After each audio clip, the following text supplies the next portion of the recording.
भेद, शत्रु की कमजोरी को समझकर उसे विभाजित करना। दंड, दुष्टों पर कठोर दंड।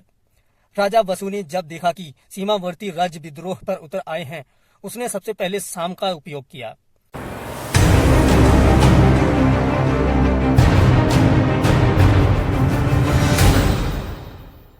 भारतीय परंपरा में नीति, युद्ध और शासन, ये तीनों स्तंभ एक सशक्त राष्ट्र की नींव है। आज हम आपको ले चलेंगे अग्नि पुराण के उन रहस्यमयी अध्यायों की यात्रा पर, जो राजा को न केवल एक कुशल शासक बल्कि एक चतुर राजनेता, पराक्रमी योद्धा और सुव्यवस्थित सैन्य संगठनकर्ता भी बनाते हैं। यह कहानी है राजनीति की, रणभूमि की और उस नीति शक्ति की जिसने भारत के राजाओं को अमर किया। राजनीति की गूढ़ रणनीतियां। एक समय की बात है, हस्तिनापुर जैसे महान साम्राज्य की सत्ता के लिए शांति और युद्ध दोनों हथियार बनाए गए। अग्नि पुराण में बताया गया है कि एक राजा की सबसे बड़ी शक्ति होती है उसकी नीति। राजा को चाहिए कि वह सदा चतुर, सजग और दूरदर्शी रहे। अग्नि पुराण के अनुसार राजनीति के 4 प्रमुख उपाय बताए गए हैं। साम, मीठी वाणी से मन जीतना। दान, सहायता या उपकार देकर मित्र बनाना। भेद, शत्रु की कमजोरी को समझकर उसे विभाजित करना। दंड, दुष्टों पर कठोर दंड। राजा वसु ने जब देखा कि सीमावर्ती राज्य विद्रोह पर उतर आए हैं, उसने सबसे पहले साम का उपयोग किया। उनके दूतों को बुलाया, सम्मान दिया और प्रस्ताव रखा। जब यह उपाय विफल हुआ, तब उसने दान का सहारा लिया। उन्हें सोना, भूमि और अधिकार दिए। परंतु जब शत्रु न माने, तब भेद का प्रयोग किया। उसने गुप्तचरों को भेजा, विद्रोहियों में फूट डलवाई और अंततः दंड देकर शांति स्थापित की। गुप्तचरों की भूमिका और युद्ध की पूर्व तैयारी। राज्य की सुरक्षा केवल बाहरी किलेबंदी से नहीं होती, बल्कि भीतर छिपे गुप्त ज्ञान से होती है। अग्नि पुराण कहता है, राजा के 100 नेत्र उसके गुप्तचर होते हैं। राजा विक्रम के दरबार में एक गुप्तचर आया। वह साधु के भेष में शत्रु राज्य से लौटा था। उसने कहा, महाराज, शत्रु की सेना युद्ध के लिए तैयार हो रही है। उनके पास 5000 रथ, 8000 घोड़े और 100 हाथी हैं। राजा विक्रम मुस्कुराया, क्योंकि वह जानता था युद्ध की विजय केवल सेना की संख्या से नहीं, बल्कि गुप्त सूचना और योजना से होती है।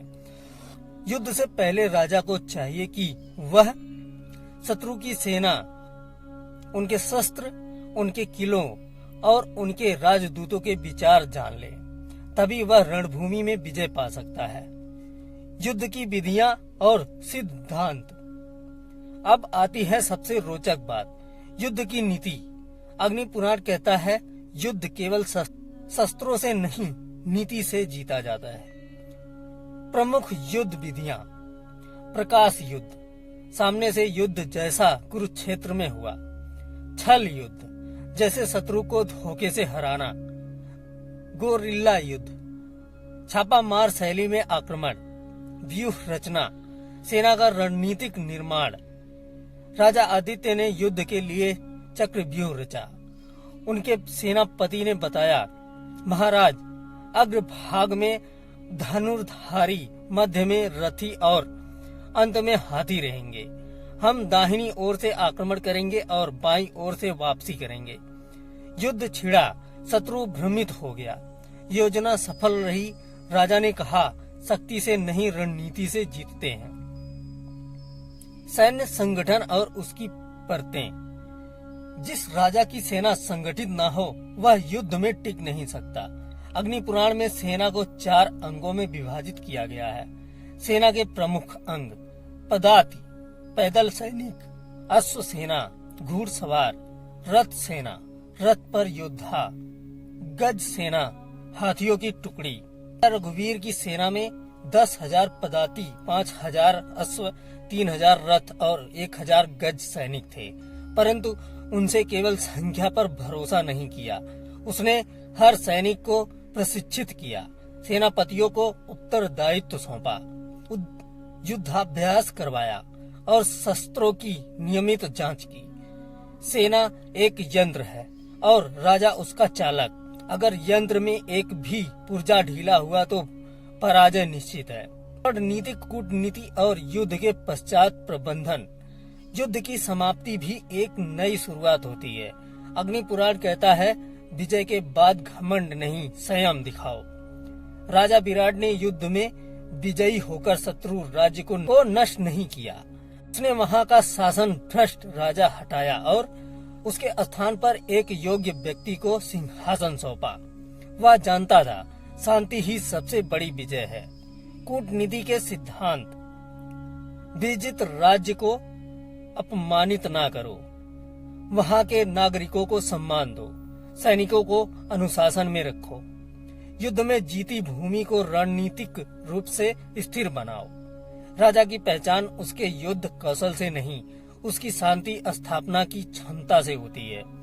अग्नि पुराण की राजनीति और युद्ध नीति का सार। अग्नि पुराण का संदेश स्पष्ट है।